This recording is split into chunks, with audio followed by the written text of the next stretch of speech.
Well, this is Rochambeau with a new video. You may be wondering where the fuck I've been. And I've been homeless, actually truly homeless without a home, for several days, minus today. Because I paid for a hotel room for yesterday because it was too cold, way too cold. I was, brought it, released from jail. I was only in there for like 12 hours or less. It was Saturday I was arrested, so I was released Sunday morning. So Sunday morning and and then was it Monday night, Sunday morning through Sunday, and then early Monday, and then that morning, 8 o'clock on Monday or something. I got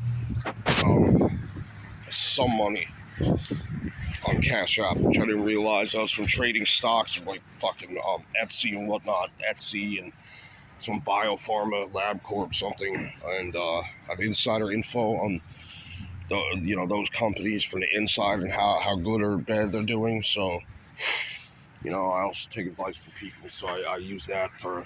I got to check out today in like less than an hour or so. So I was arrested for intoxication at the shelter. I wasn't breathalyzed, and I also was not drug tested, urine screened, because they're looking for, not all of them, but the person that was there, the staff member that strongly disliked me, and a lot of people who had problems with me personally, not based on things I've done, but based on their own prejudices, even though what they're prejudiced against really doesn't even align with who I am. They just are so narrow-minded. They assume anyone who's different is threatening in a person. I don't know. I can't accurately phrase what I'm trying to say, but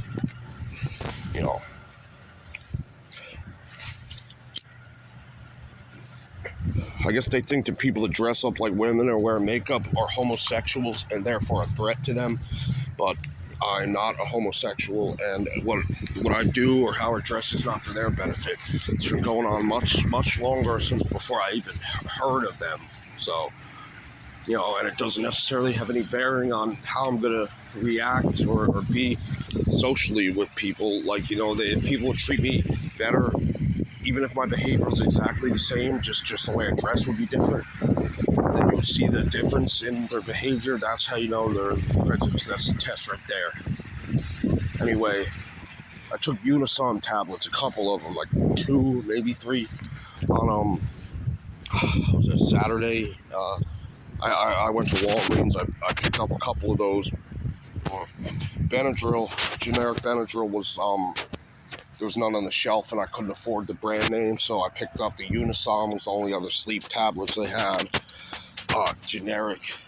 So I got those, which I'd never taken before, which is doxylamine succinate, and I had a very bad reaction in which I could not walk, could not think, fell down, hit my head a few times, probably convulsed a little bit. I don't know if it's in interaction to any of the meds that I'm on or if I'm just allergic to it straight up, but then I remember sitting on the ground with the cops called on me. I know who did it. And they didn't breathalyze me at the place or drug test me, as I already said. They just wanted me out of there, and they just wanted to feel strong about themselves, I guess. So they had me arrested. I'm in the holding cell. I get drug tested and breathalyzed and let go in the morning because they told me the lieutenant had me selected. People they let go without seeing the judge. That I was lucky. But I think the lieutenant was one of the guys that arrested me that felt sorry for me because, he knows, I told him I go to methadone clinic and can't miss my dose because I don't want to end up actually needing to be intoxicated. So, and they believed me, the cops believed me, they felt bad, they felt sorry for me, but not sorry enough to not hit me in the back of the head with a baton, because I told them I wanted to talk about this. I asked if I was being arrested. They said you're being detained, and they're like trying to get me to walk to the car, which I'm doing willingly.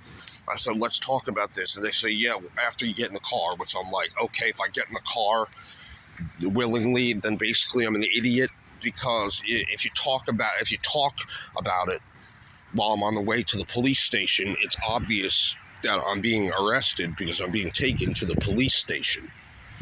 So that would nullify any reason to talk about it. But why not just not talk about it at all if it's not going to change the outcome? I remember they're asking me if I've ever been committed before, which made me think they might take me to the hospital, which is where I needed to go. Not the mental hospital, but to get my head checked out. Because for the following, the week preceding this event, I had been losing my ability to remember words and conversations and form cohesive thoughts, and staggering while walking, like actual warning signs of some sort of degenerative brain disease, which I think I might have a brain tumor for real though.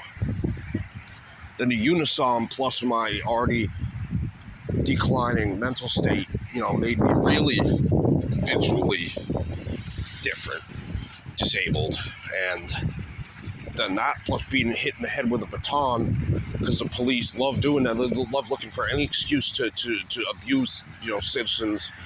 And I guess the fact that I was walking not right, they thought I was trying to evade them or resist arrest. So they 6 of them had me had my hands lurched behind my back, telling me you're gonna get tased, throw me to the ground while one of them has their foot on my neck, and then there's 3 of them holding me down while one of them puts handcuffs double locked and way too tight on me, and then another one hits me on the back of the head when I raise my head to try to sort of not be in so much pain.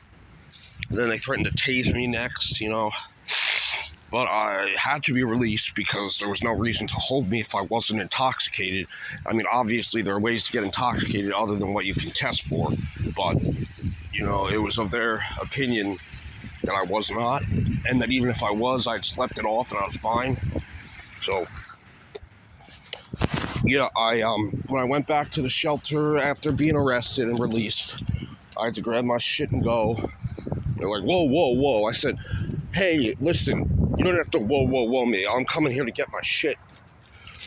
And not all my shit was there. I had shoes missing, my glasses missing, that's why I had to get replacement ones. And my best coat, a very expensive wool coat, was also gone. No surprise there.